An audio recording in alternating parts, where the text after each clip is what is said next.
বিশ্বব্যাপী রেমিটেন্স পাঠানো দেশগুলোর মধ্যে সংযুক্ত আরব আমিরাত থেকেই প্রতি বছর সর্বোচ্চ সংখ্যক সিএপি নির্বাচিত হয়ে থাকে। গত বছর ৯০ জনের মধ্যে আমিরাত থেকে সিএপি মর্যাদা প্রাপ্ত ব্যক্তির সংখ্যা ছিল ৬০ জন। এবছর এই সংখ্যা আরও বেশি বৃদ্ধি পেতে পারে বলে ধারণা করা হচ্ছে, কেননা গত বছরগুলোতে বাংলাদেশ মিশনগুলোর পাশাপাশি রাষ্ট্রায়ত্ত ব্যাংকগুলো প্রবাসীদের বৈধ পথে রেমিটেন্স পাঠাতে উৎসাহিত করতে নানা উদ্যোগ গ্রহণ করেছিল।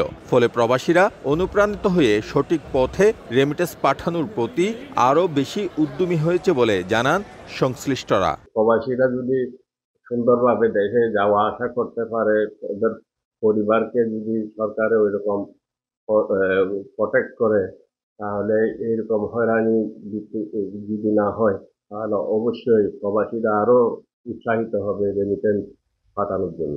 প্রবাসীদেরকে উৎসাহিত করতে হবে, প্রবাসীরা রেমিটেন্স পাঠাবে, তাদেরকে যদি আপনি উৎসাহ দেন, তাদের সমস্যা এবং সম্ভাবনা দুইটা দিককেই যদি আপনি মূল্যায়ন করেন, তখন রেমিটেন্সের ইয়েটা বৃদ্ধি পাবে। সংযুক্ত আরব আমিরাত থেকে সিআইপির জন্য প্রস্তুতি নেওয়া প্রার্থীরা জানান, সরকার অনাবাসী বাংলাদেশিদের ক্ষেত্রে সিআইপি নির্বাচনে প্রতি বছর ৯০টি কোটা সংরক্ষণ করে আসছে। তবে এই সংখ্যা বাড়ানোর আহ্বান প্রবাসী ব্যবসায়ীদের। ৯০ জনের যে সিআইপি কোটা আছে, এটাকে বৃদ্ধি করে কমের পক্ষে ৩০০-তে উত্তীর্ণ যদি করতে পারে, তাহলে এখানের যারা রেমিটেন্স যোদ্ধা আছে, ওনারা রেমিটেন্স ব্যাংকিং চ্যানেলে রেমিটেন্স পাঠাতে তারা বেশি আগ্রহ প্রকাশ করবে। শুধু সংযুক্ত আরব আমিরাত নয়, পৃথিবীর বিভিন্ন প্রান্তে যেসব বাঙালি ভাইয়েরা আছেন, কাজ করেন, ব্যবসা করেন, চাকরি করেন, তারা বৈধ পথে রেমিটেন্স পাঠিয়ে সিআইপি হবার জন্য আগ্রহ প্রকাশ করবেন।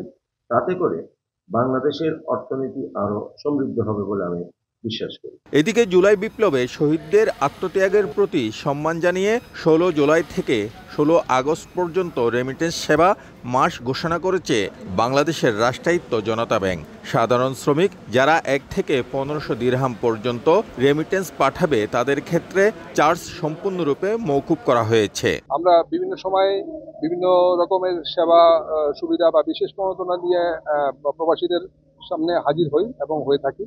আমরা আশা করি যে যদি আমরা অনুরূপ সাড়া পাই এবং সেটা যদি উল্লেখযোগ্য পরিমাণে আমাদের রেমিটেন্স বাংলাদেশমুখী বৈধ পথে রেমিটেন্স পাঠানোর পরিমাণ বৃদ্ধি করে, তাহলে অবশ্যই সেটা আমরা আরো নতুন প্রণোদনা নিয়ে আসবো।